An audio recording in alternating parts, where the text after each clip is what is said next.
आप देख रहे हैं दिशा चैनल।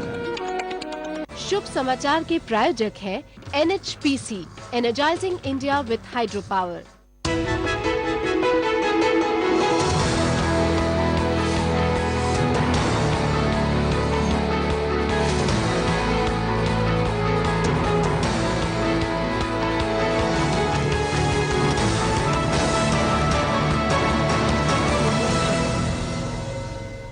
शुभम, चलिए शुभारंभ करते हैं दिशा चैनल की खास पेशकश शुभ समाचार की इस कड़ी का। मैं हूं प्रियंका। सप्ताह भर की ताजा तरीन सकारात्मक खबरों के साथ हम हाजिर हैं। अपने इस खास प्रोग्राम में हम आपको दिखाएंगे कि कैसे दे रही हैं भारतीय गृहिणियां महंगाई को करारा जवाब, कैसे बंगाल अपनी वामपंथी छवि को बदलने को बेकरार है, कैसे भारत में आ रही है चिकित्सा क्रांति, और साथ ही आपको दिखाएंगे कि कैसे बूम कर रहा है बच्चों का फैशन उद्योग। लेकिन खबरों की शुरुआत पहले सुर्खियों से। महंगाई को महिलाओं का मुंह तोड़ जवाब, नाम और रूप दोनों बदल रहा है बंगाल का। बेहतर जल संचय से बढ़ेगी कृषि उत्पादकता, भारत में आ रही है चिकित्सा क्रांति। हाईटेक हुआ बापू का चरखा, बुजुर्गों के लिए ग्रीन एक्सप्रेस, भारत में शुरू होगा बॉक्सिंग का नया दौर, ज्वेलरी वीक पर 60 का दशक हावी। दाल दलहन प्याज लहसुन के साथ साथ आम जरूरतों की चीजों की आसमान छूती हुई कीमतों पर देश की सबसे बड़ी पंचायत संसद की बहस भले ही बेनतीजा रही हो, मगर भारतीय गृहिणियों ने शाकाहार अपनाकर इस महंगाई को करारा जवाब दिया है। इसी पर देखिए हमारी ये खास रिपोर्ट। लोकसभा में महंगाई की चर्चा के दौरान विपक्ष के आरोपों का जवाब देते हुए वित्त मंत्री प्रणब मुखर्जी ने कहा कि डिमांड और सप्लाई के अंतर के कारण महंगाई बढ़ी है। वित्त मंत्री के जवाब में विपक्ष संतुष्ट नजर नहीं आया। सरकार की महंगाई रोकने की कोशिशों की तरह बहस का नतीजा भी सिफर ही रहा। अब जब सरकार महंगाई को थामने में नाकाम साबित हो रही है तो कमान महिलाओं ने संभाल ली है, जो आसमान छूती कीमतों के चलते सात्विक खाने की तरफ लौटने के लिए सदियों से मिलने वाली नसीहत की तरफ उनका झुकाव हो गया है, जिससे हमारे मेन्यू में बदलाव का दौर आ गया है। इससे देश विदेश में भारतीय खाने को एक नई पहचान और छवि मिल सकती है। प्याज लहसुन महंगे होने से शुरू में फ़र्क पड़ा था, लेकिन धीरे धीरे हमारा घर का खाना टेस्टी बनता है बिना प्याज लहसुन के। और मेरी फैमिली में पहले कोई बिना प्याज लहसुन के खाना पसंद नहीं करता था, लेकिन अब सारे खाते हैं। उससे मुझे एक बेनिफिट ये हुआ है कि हम वेजिटेरियन होते जा रहे हैं। इस हिसाब से एक पंथ दो काज हो गए हैं। महिलाओं की इस पहल से जहां एक और उनकी रसोई का बजट संभला है, वहीं दूसरी तरफ कई ऐसे भारतीय व्यंजनों को भी बढ़ावा मिल रहा है जो सात्विक होने की वजह से अब तक उतने पॉपुलर नहीं हो पाए थे। प्याज, लहसुन, यहाँ तक कि टमाटर के बगैर खाने का मतलब ये है कि इस महाद्वीप के कुछ कम लोकप्रिय व्यंजनों को नई ऊंचाई मिलना। इस तरह का पहला आइटम जैन खाना हो सकता है, जो भारत में सात्विक कहे जाने वाले खाने से काफी मेल भी खाता है। जैन महाराज के अलावा गुजराती या दक्षिण भारतीय खानों में प्याज और लहसुन के विकल्पों में अदरक, मिर्च, कोकुम, इमली, सरसों, नारियल, करी पत्ता का खूब इस्तेमाल किया जाता है। बंगाली पंचफोरन मसालों का मिश्रण भले ही उत्तर भारत में तंदूरी खाने वालों के लिए गरम मसालों का विकल्प नहीं बन सकता, लेकिन काफी हद तक प्याज की जरूरत कम कर सकता है। भारतीय गृहिणियों द्वारा रसोई में लाया गया ये बदलाव भारतीय जायके को जहां एक और बदल रहा है, वहीं महंगाई के इस दौर में उनके किचन के बिगड़ते बजट को भी संभाल रहा है। ब्यूरो रिपोर्ट, शुभ समाचार। अब बात बंगाल की, जो 34 साल पुराने वामपंथी चेहरे को बदलकर उदारवादी चेहरा अपनाने को बेकरार है। सूबे की मुखिया ममता बनर्जी ने न सिर्फ राज्य का नाम बदलने का ऐलान किया है, बल्कि बंगाल की तस्वीर को भी बदलने का ठेका उठाया है। 64 साल पुराने इस राज्य में बदलाव की एक बयार बहाने की कोशिश की है। इन कोशिशों को देखिए हमारी इस रिपोर्ट में। 1947 में भारत विभाजित हुआ। इसके साथ ही बंगाल को भी दो भागों में बांट दिया गया। मुस्लिम प्रधान पूर्व बंगाल, जो बाद में बांग्लादेश बना, और हिंदू प्रधान पश्चिम बंगाल भारत के मानचित्र का हिस्सा बना। अब 64 साल बाद पश्चिम बंगाल का नया नामकरण होने जा रहा है। वाम मोर्चा के 34 साल के शासन को उखाड़कर पश्चिम बंगाल में मुख्यमंत्री बनी ममता बनर्जी न सिर्फ इस पश्चिम बंगाल का नाम बदलना चाहती हैं, बल्कि इस राज्य के नक्शे में ही जबरदस्त बदलाव लाना चाहती हैं। ये नामकरण उसी ओर एक कदम कहा जा सकता है। पश्चिम बंगाल के नाम को बदलने पर सभी राजनीतिक दलों में सहमति भी बन गई है और इसके लिए आगामी 19 अगस्त को एक और बैठक का आयोजन भी किया जाएगा, जिसमें राज्य के नाम पर विचार किया जाएगा।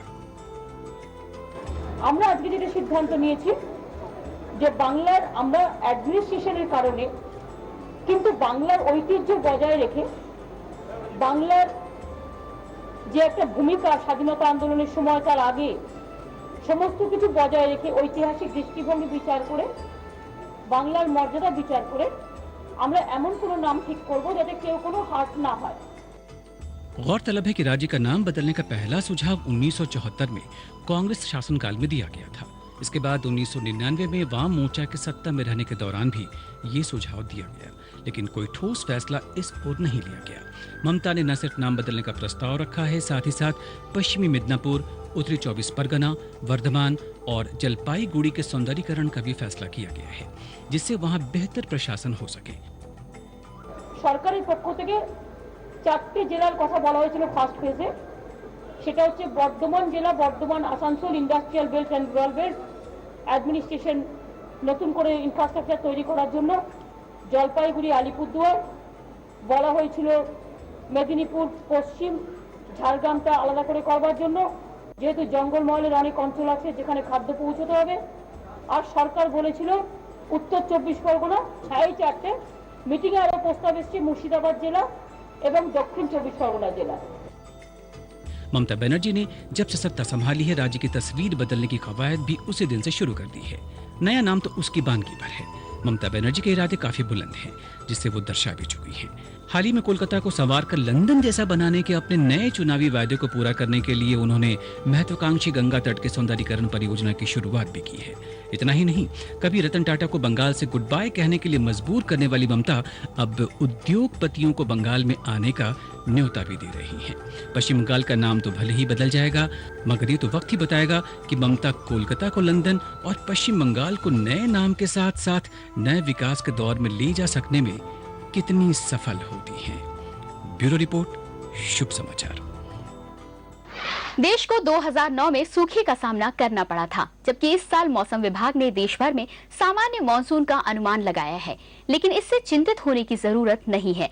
यूपी सरकार की मनरेगा योजना के तहत खुदे तालाब और कुओं में क्षेत्रवार बारिश अच्छी होने के कारण ये तालाब और कुएं लबालब भरे हैं, जिससे उम्मीद है कि कृषि क्षेत्र में उत्पादकता बढ़ेगी। इसी पर देखिए हमारी ये रिपोर्ट।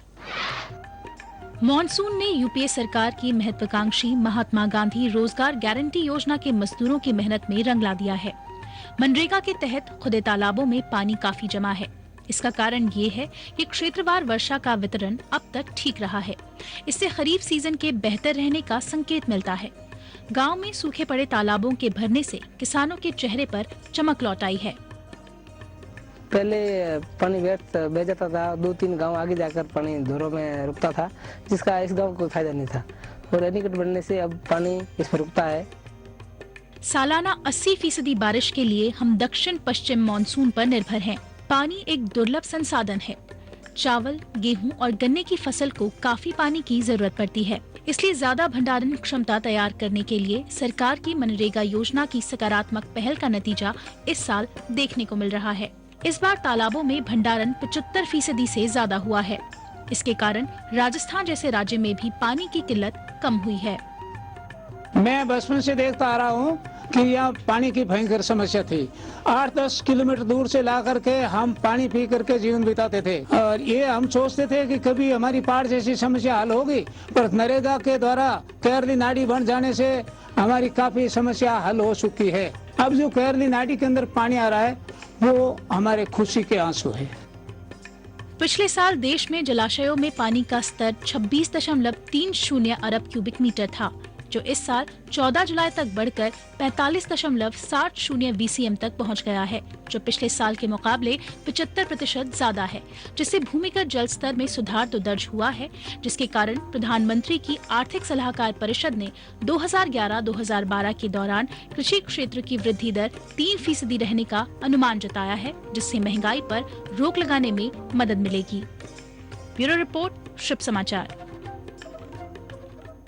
अब बात भारत में चिकित्सा क्रांति की। स्वास्थ्य सुविधाओं को वाजिब दाम में देश के कोने कोने तक पहुंचाने के लिए घरेलू और विदेशी कंपनियां नए रिसर्च को बढ़ावा दे रही हैं, जिससे आम जन अफोर्डेबल टेस्ट अपने पारिवारिक क्लिनिक पर करवा सकते हैं। इसी पर देखिए हमारी ये रिपोर्ट। साल 2009 में स्वाइन फ्लू के चलते पैदा हुए खौफ की याद आप भूले नहीं होंगे। उस वक्त कुछ ही केंद्र थे जहां इस बीमारी के वाहक H1N1 वायरस के संक्रमण की जांच हो सकती थी। अब जरा कल्पना कीजिए कि आप अपने पारिवारिक क्लिनिक में भी स्वाइन फ्लू की जांच करा सकते हैं और वो तुरंत आपको ये बता सकता है कि आप संक्रमित हैं या नहीं। लेबोरेटरी टेस्टिंग से लेकर इमेजिंग डायग्नोस्टिक तक सभी महत्वपूर्ण मेडिकल टेक्नोलॉजी काफी महंगी है। हालांकि बढ़ते हेल्थ केयर बाजार में छोटी बड़ी कंपनियां तकनीक की पहुंच बढ़ाने की दिशा में काम कर रही हैं और उसे डॉक्टर के क्लिनिक या यूं कहें कि मरीज के बिस्तर तक ले जाना चाहती हैं। इसी क्रम में स्वाइन फ्लू और चिकनगुनिया की जांच के लिए पोर्टेबल माइक्रो PCR है, तो वहीं V-स्कैन जो एक स्कैनिंग मशीन है जिसका आकार एक सेल फोन के बराबर होता है। इससे शुरुआती स्तर पर ही हार्ट अटैक का पता लगाया जा सकता है। मशीनों के इन नए अवतारों से जहां हेल्थ केयर बाजार में छोटी क्रांति की शुरुआत हो गई है, इससे जांच का खर्च घटेगा, वहीं सरल और अफोर्डेबल टेस्ट आम लोगों की पहुंच में होगा। ब्यूरो रिपोर्ट, शुभ समाचार। फिलहाल रुकेंगे एक छोटे से ब्रेक के लिए, लेकिन लौटेंगे तो आपको दिखाएंगे कैसे बदल रहा है बापू का चरखा।